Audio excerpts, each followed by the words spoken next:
बिस्मिल्लाहिर्रहमानिर्रहीम। अब हम ये जो मैकेनिक्स का चैप्टर 7 रेक्टिलिनियर मोशन उसके एमसीक्यूज कर रहे थे और हम उसका क्वेश्चन नंबर 2 सॉल्व करेंगे। तो यहाँ पर दिया हुआ है the dash of a particle moving in a straight line is given by the slope of the velocity time curve. अब यहाँ पर हमारे पास है वेलोसिटी टाइम कर्व, यानी कि हमने टाइम अलोंग एक्स एक्सिस और velocity along Y axis graphically अगर ड्रॉ किया जाए तो जो वेलोसिटी की जो इस कर्व की स्लोप है, ज़ाहिर है ये वेलोसिटी टाइम है कर्व है, तो उसमें जो उसके स्लोप है वो एक्सेलरेशन को रिप्रेजेंट करती है। So the correct option is ए। याद रखें कि जब हमारे पास होगा डिस्टेंस टाइम कर्व तो स्लोप जो है वो कर्व की स्लोप वेलोसिटी रिप्रेजेंट करेगी, और जब वेलोसिटी टाइम कर्व होगा तो स्लोप जो है वो एक्सेलरेशन को रिप्रेजेंट करता है। The next is if the acceleration is constant the velocity time curve will be a dash who slope gives the acceleration. अब यहाँ पर acceleration is a constant, acceleration constant को यूँ समझें, एग्जाम्पल लेते हैं कि जिस तरह जो एक्सेलरेशन की डेफिनेशन होती है the rate of change of velocity, कि वेलोसिटी जैसे जैसे चेंज होती जाए, तो एक्सेलरेशन कांस्टेंट का मतलब है कि पहले अगर लेट सपोज वेलोसिटी है 45, अगले सेकंड में वेलोसिटी आ गई 50, तो चेंज हमारे पास कितना आ गया 5 का। फिर इसी तरह अब नेक्स्ट में यानी नेक्स्ट सेकंड में अगर वेलोसिटी जो है वो 55 हो जाती है, अब फिर चेंज जो है वो 5 का ही रहा। अब इसी तरह 55 के बाद 60, फिर चेंज जो है वो नेक्स्ट सेकंड में भी 5 का, यानी एक्सेलरेशन की वैल्यू जो है वो 5 इज़ अ कांस्टेंट। वेलोसिटी एक ख़ास रेशो से बढ़ती जा रही है, तो एक्सेलरेशन जो है वो कांस्टेंट है। ऐसे में द वेलोसिटी टाइम कर्व, जब एक्सेलरेशन जो है वो कांस्टेंट है तो हमारे पास जो जो कर्व बनेगी, जो यानी उसकी स्लोप जो है वो हमेशा ये एक जो वेलोसिटी टाइम कर्व है वो हमेशा एक स्ट्रेट लाइन होगा। तो the correct option is D. The next is the slope of the velocity time curve of a particle moving in a straight line gives its। अब जैसा यहाँ पर ही बताया कि वेलोसिटी टाइम कर्व में जो स्लोप है वो एक्सेलरेशन को रिप्रेजेंट करते हैं, so A is the option. The area under the velocity time curve of a particle moving, हाँ वेलोसिटी टाइम कर्व में स्लोप जो है वो एक्सेलरेशन को रिप्रेजेंट करता है, लेकिन area under the curve, area under the curve, अब जैसे यही यहाँ पर ये हमारे पास जो ग्राफ बना हुआ है ये वेलोसिटी टाइम कर्व है, तो ये एरिया अंडर द कर्व जो है वो डिस्टेंस को रिप्रेजेंट करेगा कि टोटल पार्टिकल ने कितना डिस्टेंस जो है वो कवर किया है। तो the area under the velocity time curve of a particle moving in a straight line gives the distance, so the option is D. The next है कि इन the figure below the accelerated motion of the particle is along. अब ये हमारे पास एक velocity time graph उन्होंने दिया है, time along X axis है and velocity along Y axis है। तो एक्सेलरेटेड मोशन, एक्सेलरेटिंग यहाँ जहाँ पर एक्सेलरेशन जो है वो बढ़ रहा है, तो यहाँ पर देखेंगे ये स्लोप जो है ये इस तरह आ रही है, तो यहाँ पर ये ग्राफ हमारे पास जो ये बन रहा है वेलोसिटी टाइम ग्राफ में ये इस तरह, तो यहाँ पर ये जो यूँ लाइन बढ़ती जा रही है इसका मतलब है ये मोशन जो है इस एक्सेलरेशन यानी बढ़ता जा रहा है। तो ये हमारे पास क्या है, एक पार्टिकल की यहाँ से ये बढ़ता जा रहा है, फिर यहाँ वेलोसिटी जो है वो कांस्टेंट होगी, उसके बाद फिर जो है वेलोसिटी कम होती यहाँ नीचे आ रही है। अब वेलोसिटी जब यूँ ये बढ़ रही है तो ये हमारे पास क्या है एक्सेलरेशन आ रहा है, और यहाँ पर वेलोसिटी कांस्टेंट हो गई है और ये हमारे पास जो है वो वेलोसिटी कम होती जा रही है। तो accelerated motion of a particle जो यानी कि जहाँ वेलोसिटी बढ़ रही है वो एक्सेलरेशन भी यानी फिर बढ़ रहा होगा, तो यहाँ पर जो है वो अलोंग ओ ए है। So the correct option is ए। अब नेक्स्ट है कि इन the figure below the uniform motion of a particle. अब यहाँ पर तो वेलोसिटी बढ़ती जा रही थी, उसके बाद यहाँ पर वेलोसिटी जो है वो कांस्टेंट हो गई है। तो यहाँ पर हमारे पास जो पार्टिकल है उसकी यूनिफॉर्म मोशन है, तो uniform motion is along A B. So B is the correct option. The next है in the figure below the retarded motion. अब ये रिटार्डेड मोशन का मतलब है कि जब एक्सेलरेशन जो है वो कम हो रहा है, नेगेटिव की तरफ जा रहा है, तो नेगेटिव ऑफ एन एक्सेलरेशन जो है वो रिटार्डेड मोशन कहलाता है। अब यह जाहिर है यहाँ से पार्टिकल जब स्टार्ट हुआ है तो वेलोसिटी बढ़ती जा रही है, पॉइंट ए पर पहुंचकर वेलोसिटी जो है फिर कांस्टेंट होके बी पर, और उसके बाद फिर वेलोसिटी कम होती जा रही है। तो ऑब्वियसली फिर एक्सेलरेशन जो है वो नेगेटिव की तरफ जा रहा है यानी कम होता जा रहा है। तो in this figure the retarded motion of a particle is along BC, so the option is C। अब यहाँ दिया हुआ है कि इन the figure below the distance covered by the particle. अब ये हमारे पास वेलोसिटी टाइम ग्राफ है और इसमें से हमने डिस्टेंस जो है वो बताना है कि पार्टिकल ने कितना डिस्टेंस कवर किया है।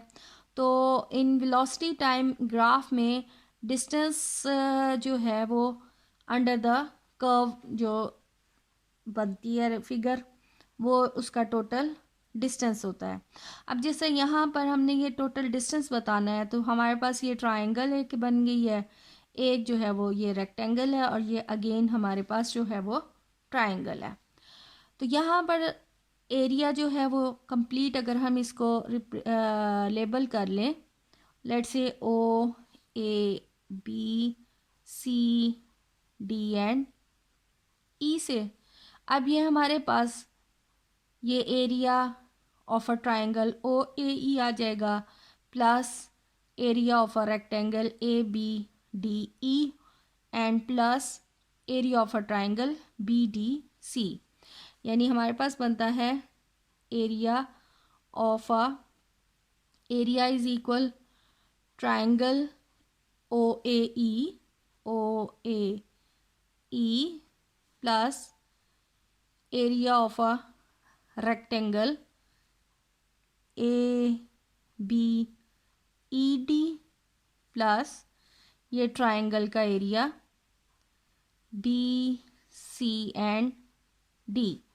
अब इसका ट्रायंगल का एरिया होता है half into base into altitude, तो हाफ बेस इसमें T1 है और जो अल्टीट्यूड है वो V है, और जो रेक्टेंगल होता है उसका लेंथ इंटू विड्थ होता है, तो V इंटू T2 आ जाएगा इसका distance area. The next is triangle है अगेन, तो हाफ इंटू बेस हमारे पास है T3 और परपेंडिकुलर अगेन ये चूँकि सेम लाइन्स हैं पैरेलल हैं और इक्वल इन मैग्नीट्यूड तो ये V आ जाता है। सो 1/2 अगर हम और V कॉमन ले लें तो एक्सप्रेशन हमारे पास आ जाता है T1 plus 2T2 plus T3। So the C is the correct option. The next है the figure below the distance covered by the particle. अब यहाँ पर हमने एरिया ही निकालना है कि कितना एक पार्टिकल ने डिस्टेंस कैलकुलेट किया है, तो दोनों ट्रायंगल्स हैं तो इसका भी एरिया ये वाली ट्रायंगल का एरिया प्लस ये वाली ट्रायंगल का एरिया आ जाएगा। सो ओ ए बी एंड सी से अगर हम इनको रिप्रेजेंट करते हैं तो यहाँ पर भी एरिया इज इक्वल आ जाता है हमारे पास triangle O A B plus triangle A B and C. तो ये ओ ए बी वाले में एरिया ऑफ अ ट्रायंगल का फार्मूला होता है half into base into altitude तो हमारे पास बेस इसमें है T1 और अल्टीट्यूड V है, प्लस इस ट्राइंगल के लिए हाफ इंटू बेस हमारे पास यहाँ T2 है और परपेंडिकुलर वही V आ गया। So the expression is 1/2, V common ले लें, T1 plus T2. So 1/2 V T1 and T2. The C is the correct option. The next is here कि a particle is said to execute simple harmonic motion. Simple harmonic motion एक straight line की motion है जिसमें acceleration की direction जो है वो towards the mean position होती है, यानी कि एक स्ट्रेट लाइन के इर्द गिर्द मूवमेंट, लेकिन एक मीन पॉइंट के इर्द गिर्द वो जो है पार्टिकल की मोशन, इस टाइप की मोशन को सिंपल हार्मोनिक मोशन कहते हैं। और इसमें एक्सेलरेशन की डायरेक्शन जो है वो टुवर्ड्स इट्स मीन पोजीशन होती है। और जैसे जैसे हमारे पास जो और डिस्टेंस एक्सेलरेशन जो है वो is equal minus mu X होता है, where mu is a constant of proportionality and X जो है वो डिस्टेंस को रिप्रेजेंट करता है। जैसे जैसे डिस्टेंस बढ़ता जाता है वैसे वैसे एक्सेलरेशन बढ़ता है, लेकिन एक्सेलरेशन की direction towards its mean position होती है। तो यहाँ पर है कि a particle is said to execute simple harmonic motion if it moves in a straight line so that its acceleration is always directed towards a fixed point in the line, यानी ये line और उसके fix point की तरफ हो, and is proportional to the dash of the particle from the fixed point. और acceleration जो है वो प्रोपोर्शनल है। अब यहाँ पर जिस तरह बताया कि प्रोपोर्शनल, ये म्यू इज़ ए कांस्टेंट, तो कांस्टेंट को अगर हम हटा दें तो acceleration is proportional to distance है।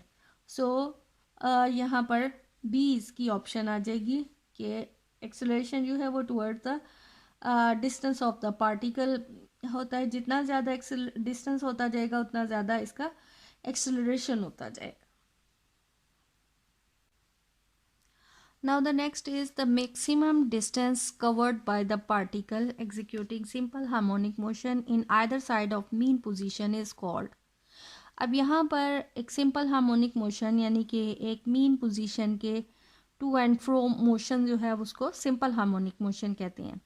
अब यहाँ से यहाँ तक भी डिस्टेंस है, यहाँ से यहाँ तक भी डिस्टेंस है, ये पॉइंट ये भी डिस्टेंस, जो मीन से लेकर एंड तक का डिस्टेंस है, लेट से ये ए एंड ए डैश है, तो ओरिजिन ओ से ए तक का डिस्टेंस जो है मैक्सिमम डिस्टेंस उसको एम्पलीट्यूड कहते हैं, या ओ से ए डैश तक। तो ये जो है वो डिस्टेंस, मैक्सिमम डिस्टेंस जो है वो उसकी एम्पलीट्यूड कहा जाता है। जो टाइम पीरियड है, टाइम पीरियड का मतलब है कि कंप्लीट वन ऑसिलेशन, यानी पार्टिकल पॉइंट ओ से ए तक जाने में, फिर ए से वापस ओ से ए डैश और ए डैश से ओ तक, यानी एक साइकिल उसने कंप्लीट कितने टाइम में किया है उसको टाइम पीरियड कहा जाता है। और फ्रीक्वेंसी होती है कि एक सेकंड के अंदर पार्टिकल ने कितने ऑसिलेशंस जो हैं वो कंप्लीट की हैं। सो यहाँ मैक्सिमम हम डिस्टेंस की बात करते हैं तो वो एम्पलीट्यूड है। So the option is A, the time taken by the particle to complete one oscillation.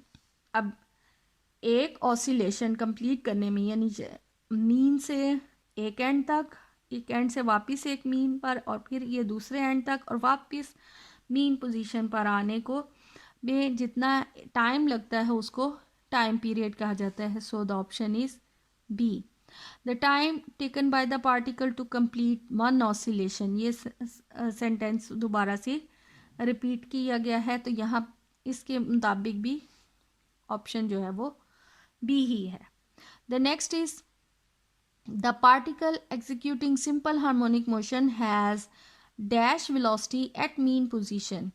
अब जब यहाँ पर पार्टिकल सिंपल हार्मोनिक मोशन शुरू कर देता है, तो जब पार्टिकल इधर आता है यहाँ पर मीन पॉइंट पर उसकी वेलोसिटी मैक्सिमम होती है, लेकिन वो यहाँ और जब इधर एम्पलीट्यूड यानी एंड पॉइंट पर पहुंचता है तो उस वक़्त उसकी वेलोसिटी जो है वो बिल्कुल ज़ीरो होती है।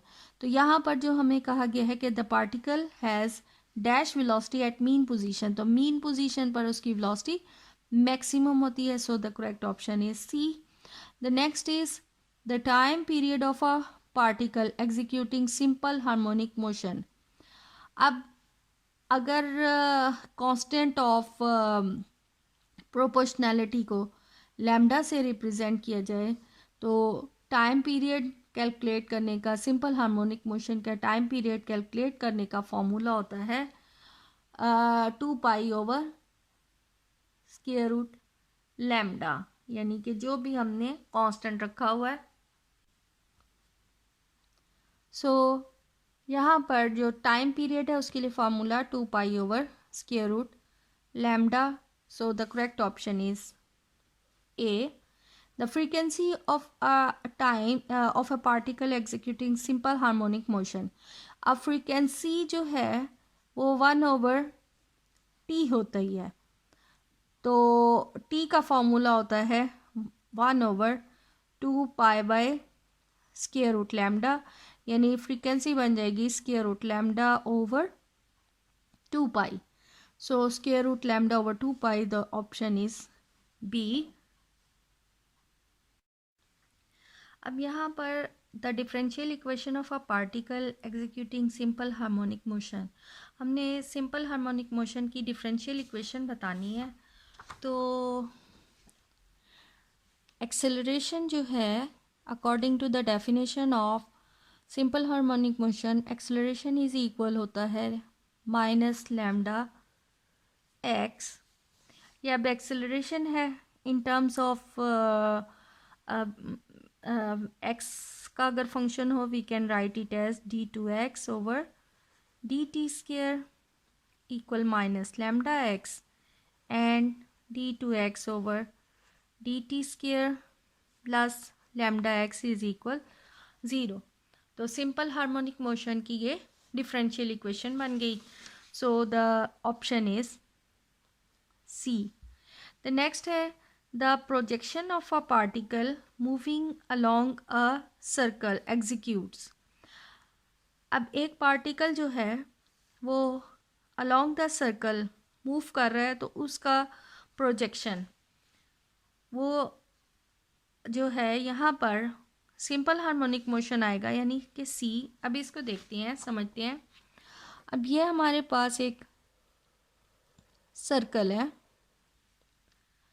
अब यहाँ पर जब, और ये उसका डायमीटर है, ये मीन पोजीशन है। अब देखेंगे जब हमारे पास एक पार्टिकल जब ये इस तरह सर्कल में मूव कर रहा है, यहाँ पर है तो उसका प्रोजेक्शन यूँ बनेगा। जब इधर आता है पार्टिकल उसका प्रोजेक्शन ऐसे है। इस पॉइंट पे है तो इसका प्रोजेक्शन इधर आ जाएगा। इस पॉइंट पर है तो यहाँ पर आएगा तो ये प्रोजेक्शन इसके ऐसे बनते जाएंगे। जब ये यहाँ पर आएगा तो प्रोजेक्शन उसका ऐसे बनता जाएगा। तो ये क्या है कि जब ये पार्टिकल ऐसे एक सर्कल में मूव कर रहा है तो उसका प्रोजेक्शन जो है वो along this mean position he move करेगा। तो चूँकि उसके प्रोजेक्शन जो है, अब प्रोजेक्शन की movement along the mean position है तो वो एक फिर सिंपल हार्मोनिक मोशन की एग्जाम्पल बन जाती है। यानी आप इसको घर में कर सकते हैं कि जिस तरह आप जब एक प्लेट के अंदर एक बॉल को रख के यूँ मूव करें तो आपको सर्कल में मूव होता हुआ नज़र आएगा। जब आप ऊपर से देखेंगे तो आपको बॉल जो है वो सर्कल में मूव करता हुआ आएगा, लेकिन आप उसको जब साइड से देखेंगे और उसके अपनी आइज़ को प्लेट के बिल्कुल बराबर रख के देखें तो जब वो बॉल तो प्लेट के अंदर सर्कल मूव कर रहा होगा, लेकिन आपको देखने में वो ऐसे ऐसे मूव करता हुआ नज़र आएगा। जब आप अपनी आँखों के लेवल पे प्लेट रख के देखें, यानी उसको बिल्कुल हॉरिजॉन्टली देखें, तो फिर आपका बॉल ऐसे यानी along this mean position move करता नज़र आएगा। सो यहाँ पर जो है इसकी the projection of a particle moving along a circle executes simple harmonic motion. So the correct option is C.